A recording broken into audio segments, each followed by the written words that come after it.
વિદ્યાર્થી મિત્રો, આપણે હવે લક્ષની અંદર સામાન્ય કોષ્ટકની રીતે લક્ષ મેળવો એવા પરિણામો આપણે સાબિત કરી, એટલે દાખલાઓ મેળવી ગયા, સાબિત કરવાના પરિણામો પણ સાબિત કરી ગયા. હવે જોઈએ અગત્યનું કહી શકાય એવું લક્ષના કાર્ય નિયમો અને લક્ષના પ્રમાણિત રૂપો ભણીશું. તો જોઈએ, લક્ષના કાર્ય નિયમોમાં જો બે વિધેયોનું લક્ષ અસ્તિત્વ ધરાવતું હોય તો તે બે વિધેયોના સરવાળાથી મળતા વિધેયો, બાદબાકીથી મળતા વિધેયો, ગુણાકાર અને ભાગાકારથી મળતા વિધેયોના લક્ષ પણ અસ્તિત્વ ધરાવે એવું આપણે સ્વીકારી, અને એટલે યાદ રાખજો, ક્યારેક થિયરીમાં પણ પૂછાય છે આ પરિણામ. જો fx અને gx,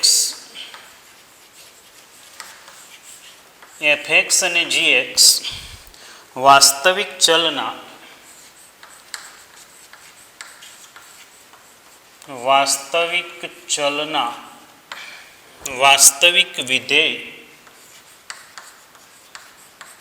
વાસ્તવિક વિધેય હોય તથા limit x tends to e fx equal to L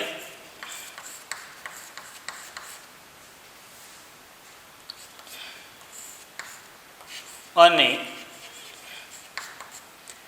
limit x tends to e gx equal to m નું અસ્તિત્વ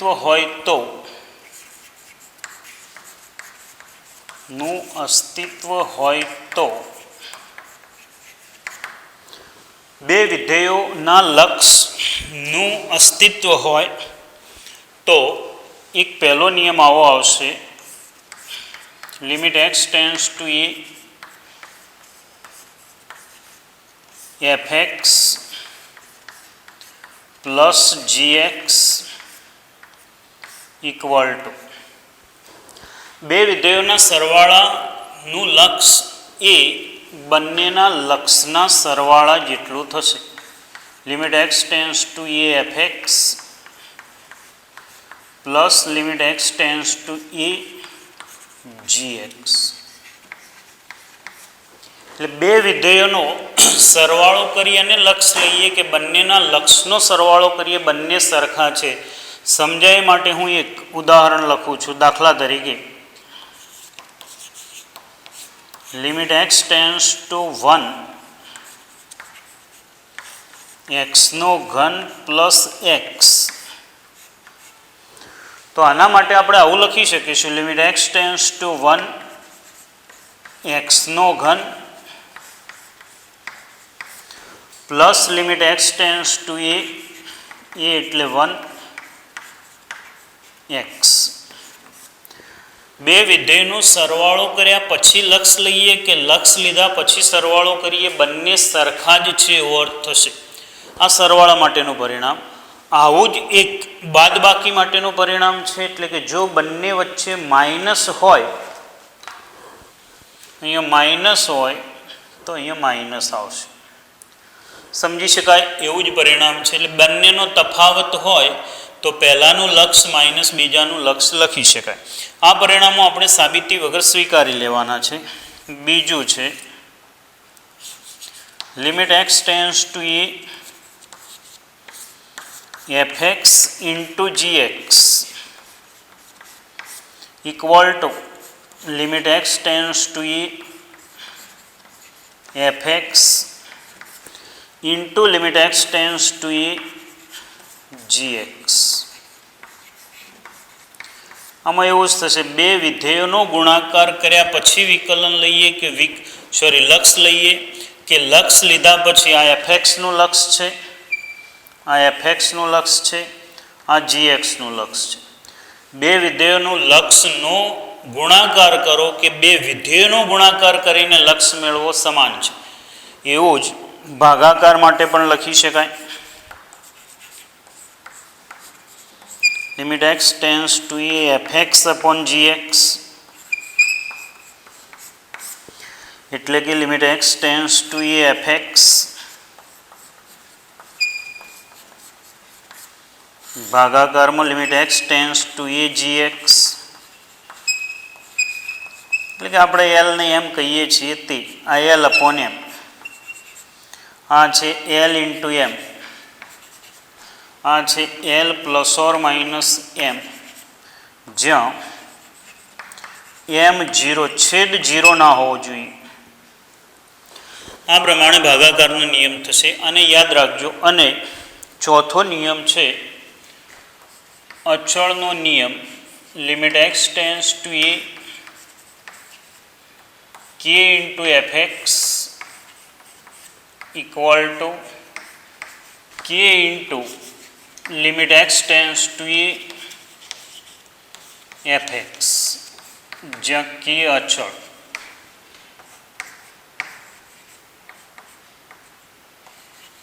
અચળ હોય તો એને ગુણાકારમાં 12 લખી શકાય. યાદ રાખજો, લક્ષના નિયમ પ્રમાણે કોઈ પણ અચળ હોય તો એ અચળને લક્ષની 12 ગુણાકારમાં લખી શકાય.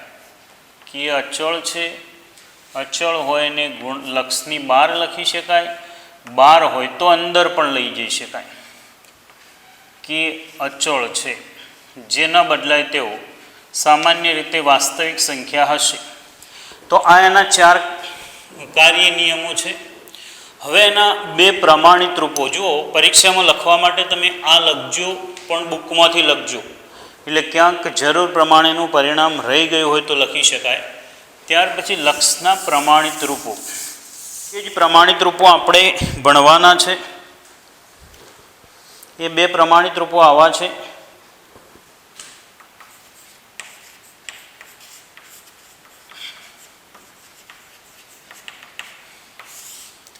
કોઈ બહુપદી હોય અને એ બહુપદીનું લક્ષ f x equal to a n x raise to n plus a n minus 1 x raise to n minus 1 plus up to so on a 2x square a 1x a 0, જ્યાં a 0 a 1 a 2 up to so on a n એ અચળો છે, વાસ્તવિક સંખ્યાઓ હશે અચળ. એટલે તો આનું લક્ષ આવું થશે. માટે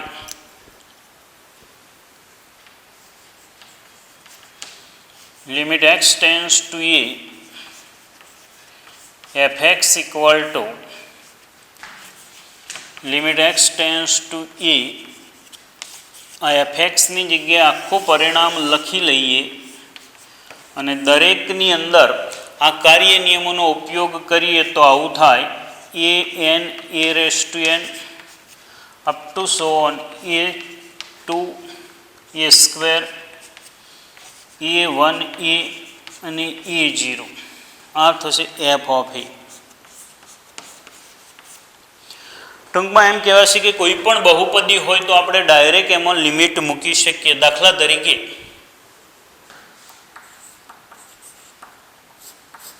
limit x tends two 2x square plus 3x plus 1, તો માત્ર એક જ બહુપદી હોય તો આમાં એક્સની જગ્યાએ 2 મૂકવાથી જવાબ થાય. એક્સની જગ્યાએ 2 મૂકવાથી જવાબ થાય 2 ઇન્ટુ 2નો વર્ગ 3 ઇન્ટુ 2 પ્લસ 1, જે સાદુરૂપમાં જવાબ આવે તે. અને મિત્રો બીજું પ્રમાણિત રૂપ મારી દ્રષ્ટિએ તો બહુ જ અગત્યનું છે ને ઘણા બધા દાખલા આવી રીતે ગણી શકાય. હવે હું લખું એ પ્રમાણે તમે એક વખત જોઈ લો અને પછી તમારી પાસે જુદા કલરની પેન હોય તો ઉપયોગ કરજો, બહુ કામનું છે. Limit x tends to a x raise to n minus a raise to n છેદમાં એક્સ માઇનસ એ. આનો જવાબ થશે n a raise to n minus 1. હવે જુઓ મિત્રો, જ્યારે આપણે આ સૂત્ર લગાડીએ ત્યારે આપણે કઈ કઈ બાબતોની કાળજી લેવાની છે.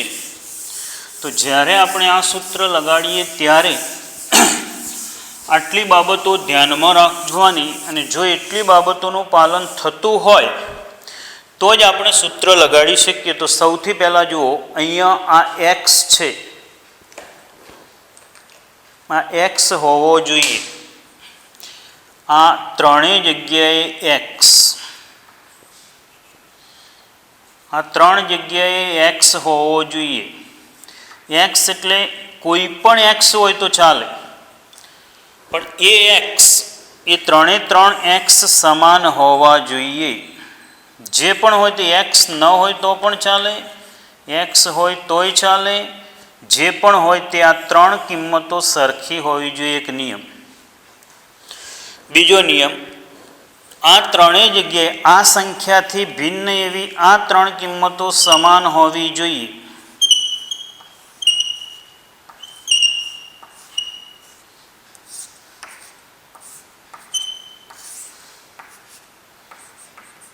આ ત્રણ કિંમતો સમાન, આ ત્રણ કિંમતો. બીજો નિયમ. હવે ત્રીજો નિયમ, બંનેનો ઘાતાંક સમાન હોવો જોઈએ. આ ઘાતાંક સમાન હોવો જોઈએ. બંનેની વચ્ચેનું ચિહ્ન ઋણ હોવું જોઈએ અને છેદમાં એક્સની એક જ ઘાત હોવી જોઈએ. એન ગમે તે ચાલે. એટલે આટલા નિયમોનું પાલન થવું જોઈએ. 5, આ ત્રણ એક્સ સમાન હોવા જોઈએ. એનાથી ભિન્ન એવા ત્રણ એ સમાન હોવા જોઈએ. એ હોય કે ગમે તે કિંમત હોય, બી હોય, વાય હોય, જે હોય તે આ ત્રણ જગ્યાએ સરખી કિંમત હોવી જોઈએ. બંનેના ઘાત સમાન હોવા જોઈએ. બંનેની વચ્ચે ઋણ ચિહ્ન હોવું જોઈએ અને છેદમાં એક્સની ઘાત એક હોવી જોઈએ. તો નિયમ લગાડી શકાય. અને નિયમ લગાડો ત્યારે જવાબ લખવામાં માત્ર આટલા જ પદનો ઉપયોગ કરશો તો ચાલશે. આ ઘાતને આગળ મૂકી એક ઘાત ઘટાડશો, આ ઘાતને આગળ મૂકી એક ઘાત ઘટાડશો એટલે એ પરિણામ મળી જશે. બહુ જ અગત્યનું પરિણામ છે. અને ઘાત બદલવા માટે આપણે સામાન્ય રીતે આ સૂત્ર ગોઠવવા માટે ઘણા બધા પદો સાદુરૂપ આપવાનું રહેશે. તમે આ પરિણામ છે તો વિડીયોમાંથી જ લખજો. અને અહીંયા આ જવાબ આના ઉપરથી લખાય છે અને આમાં આપણે આવો ઉપયોગ કરીશું. એક તો -1ની યુગ્મ ઘાત હશે, યુગ્મ 2 4 6 8 તો 1 થશે. -1ની અયુગ્મ ઘાત હશે તો -1 થશે. એ સિવાય આપણે આવા બધા પરિણામોનો ઉપયોગ ઘણો બધો કરવાનો થશે. 8 હોય તો એની જગ્યાએ 2ની 3 ઘાત લખાય. -8 હોય તો એની જગ્યાએ -2ની 3 ઘાત લખાય. 16 હોય તો એમાં 2ની 4 ઘાત લખાય. અને 16 હોય તો એમાં -2ની પણ 4 લખાય. એ ઉપર આવી ગયું યુગ્મ ઘાત અને અયુગ્મ ઘાત. એવી રીતે આ બધી અમુક ઘાતો યાદ રાખીશું. દાખલા તરીકે 32 છે તો 2ની 5 ઘાત, એના પછી 64 છે તો 2ની 6 ઘાત. આ ચોપડામાં લખી રાખશો તો વધારે સારું રહેશે. આ 2ની 7 ઘાત, આ 256, 2ની 8 ઘાત, 512, 2ની 9 ઘાત. આના નીચે હજુ એક લખી લેજો, 1024, 2ની 10 ઘાત. એ પ્રમાણે 3ની પણ થોડીક ઘાત તમે યાદ રાખજો. 27 એટલે 3ની 3 ઘાત. એ પ્રમાણે 81 એટલે 3ની 4 ઘાત. એ પ્રમાણે 729 એટલે જે 3ની 6 ઘાત જે આવતી હોય 3ની ઘાત પણ તમે લખી લેજો. અને પછી એનો દાખલાઓમાં આપણે બહુ સારી રીતે ઉપયોગ કરીશું. હવે મારે અહીંયા આ સ્ટેજે તમને બીજું પણ શીખવાડવું છે કે લક્ષનો કોઈ પણ દાખલો ગણીએ તો કેટલી રીતે ગણી શકાય. તો એક વિભાજન જેવું હું અહીંયા લખું છું, એ પછી તમે વિડીયોને પોઝ કરી અને લખજો. ચોપડામાં ખાસ વ્યવસ્થિત લખાણ લખજો. તો લક્ષ મેળવવા માટે આપણે સૌથી પહેલાં કઈ દિશામાં ચાલવું? કોઈ પણ દાખલો હોય તો કેવી રીતે ગણી શકાય? લક્ષ્ય મેળવવા માટે આપણે જો આનું લક્ષ્ય મેળવવું છે, limit x tends two a fx upon gx, આ પરિણામમાં આપણે જ્યારે અંશ અને છેદમાં x બરાબર a મૂકીશું ત્યારે 4 પોસિબિલિટી મળશે. અહીં fx અને gxમાં x ઇક્વલ ટુ a મૂકવાથી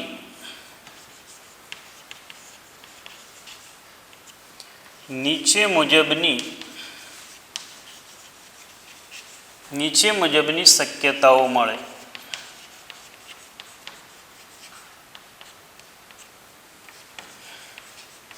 આપણને 4 પોસિબિલિટી મળશે. એક તો અંશ અને છેદ બંને શૂન્ય ના હોય, અંશ અને છેદ બંને શૂન્ય ના હોય.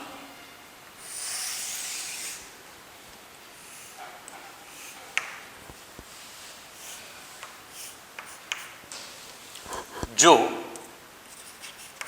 f of a not equal to 0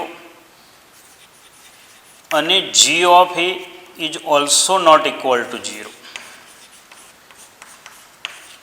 તો અંશ અને છેદ બંને 0 ના હોય તો x ઇક્વલ ટુ a મૂકવાથી લક્ષ મળે. જો હું લખું દાખલા તરીકે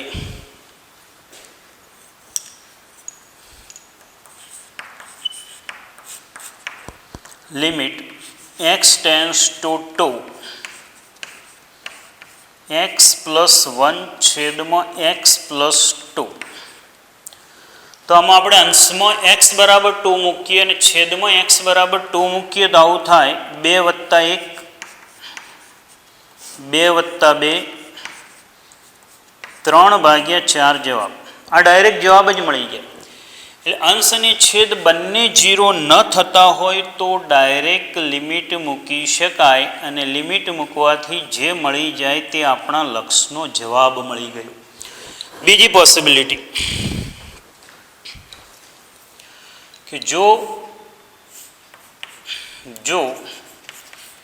f of a equal to 0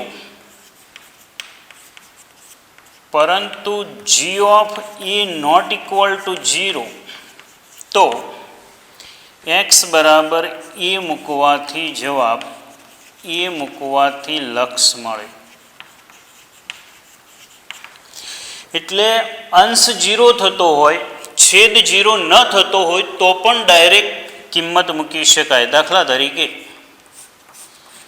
limit x tends two 2 x minus 2 છેદમાં x પ્લસ 2,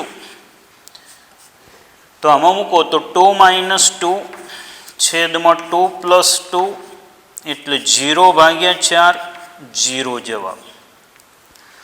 માત્ર અંશ 0 થતો હોય તો પણ જવાબ ડાયરેક્ટ લખી શકાય. હવે 2 પોસિબિલિટી. ત્રીજી પોસિબિલિટી લઈએ આપણે કે જો f of a not equal to 0 પરંતુ g of a equal to 0, તો શબ્દોમાં કહીએ તો એમ કહેવાય કે માત્ર છેદ જ 0 થતો હોય, એટલે કે માત્ર છેદ શૂન્ય થાય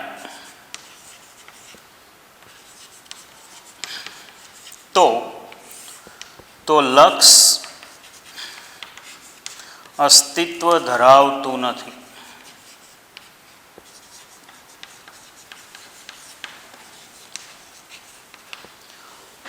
જો અંશ એકલો 0 થાય તો ડાયરેક્ટ લિમિટ મુકાય, બંને 0 ના હોય તો ડાયરેક્ટ લિમિટ મુકાય, પણ માત્ર છેદ 0 હોય તો લિમિટ લક્ષ મળે જ નહીં.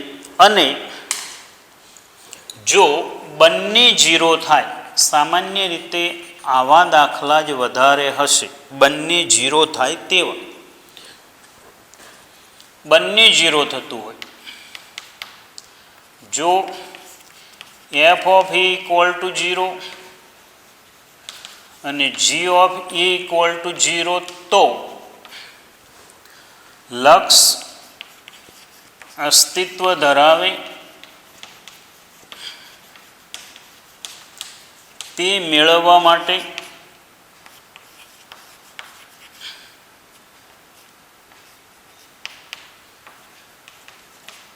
નીચેની રીતો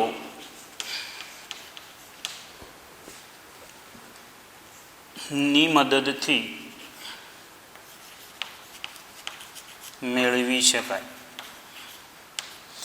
લક્ષ્ય મેળવવા માટે કેવી રીતે? અંશને છેદ બંને 0, તો બંને 0 થતા હશે તો આવું બનશે. એક તો અવયવની રીત, એક અવયવની રીત,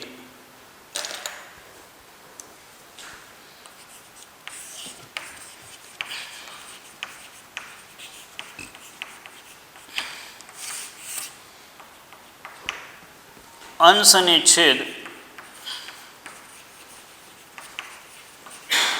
બંનેમાં x માઇનસ a અવયવ મેળવી દૂર કરી લિમિટ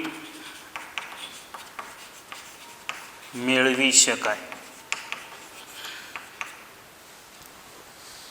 દાખલા તરીકે limit x tends two 2 x square minus 4 છેદમાં x માઇનસ 2. તો આમાં x બરાબર 2 મૂકો તો અંશને છેદ બંને 0 થઈ જાય છે. જો એટલે આપણે અહીંયા અંશનો અને છેદનો અવયવ ઓલરેડી 2 છે જ આપણી પાસે, અને મેં આગળ પણ શીખવાડ્યું છે કે કેવી રીતે અવયવ 2 સેટ કરવો. આવડી ગયું. હવે x બરાબર 2 મૂકી દો, અહીંયા x બરાબર 2 મૂકી દો. 2 પ્લસ 2 ઇક્વલ ટુ 4. એક અવયવની રીત, અને બીજી રીત છે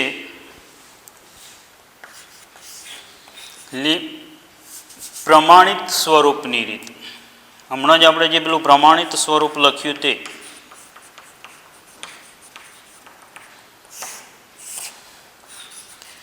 limit x tends two a x raise to n minus a raise to n છેદમાં x minus a equal to n a raise to n minus 1. તો આ સૂત્રથી ગણી શકાશે.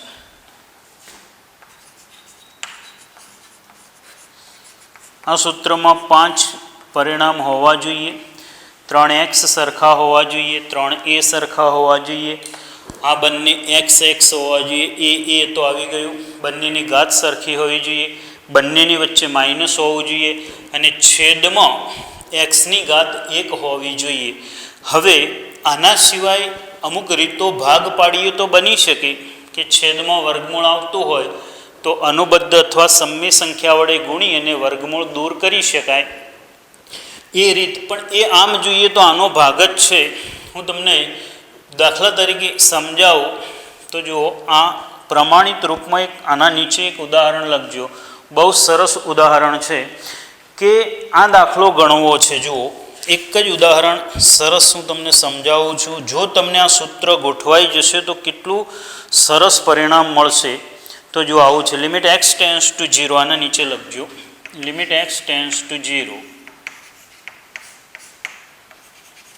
થોડુંક અઘરું છે પણ ફાયદો એટલો બધો છે ને કે તમને ઘણું બધું એની મદદથી મેળવી શકશો. 3 પ્લસ એક્સ માઇનસ √3 છેદમાં એક્સ. અંશને છેદ 0 થાય જ. જુઓ, તમે અંશમાં મૂકો તો અહીંયા √3 એટલે 0 મૂકો તો 3 પ્લસ 0 એટલે √3 માઇનસ √3 0 છેદમાં એક્સ 0 છે. 0/0 સ્વરૂપ થઈ ગયું.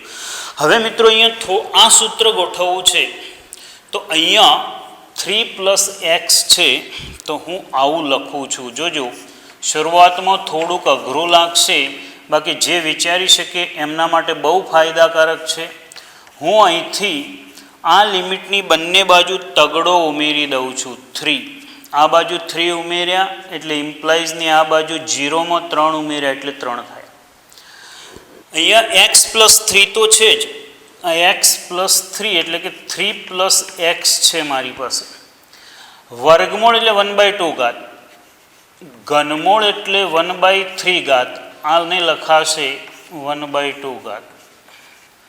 છેદમાં હું 3 ઉમેરું અને 3 બાદ કરું.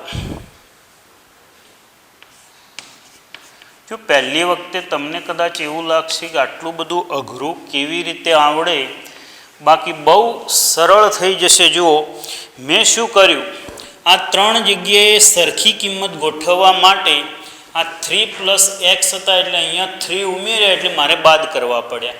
આ 3 જગ્યાએ પેલું પ્રમાણિત રૂપ આવી ગયું. જુઓ આ 3 જગ્યાએ સરખી કિંમત આવી ગઈ.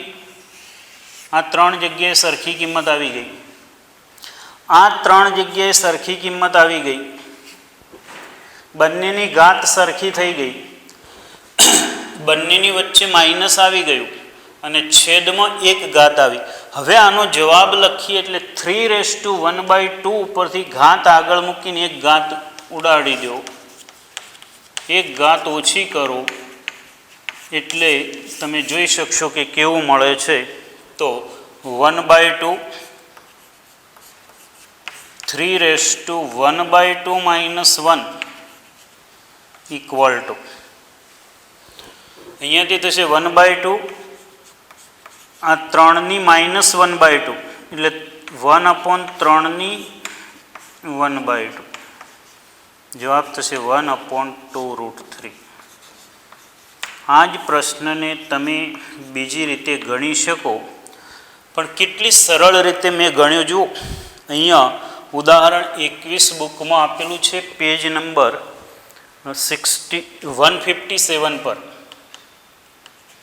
157 પેજ નંબર ઉપર જુઓ બુકમાં કેટલા લગભગ બુકનું 1 પેજ થયું છે, જ્યારે આપણે 5 સ્ટેપ પણ પૂરા નથી થયા અને પ્રશ્ન પૂરો થઈ ગયો. એટલે અહીંયા શું આવશે જુઓ તો 3/-1/2.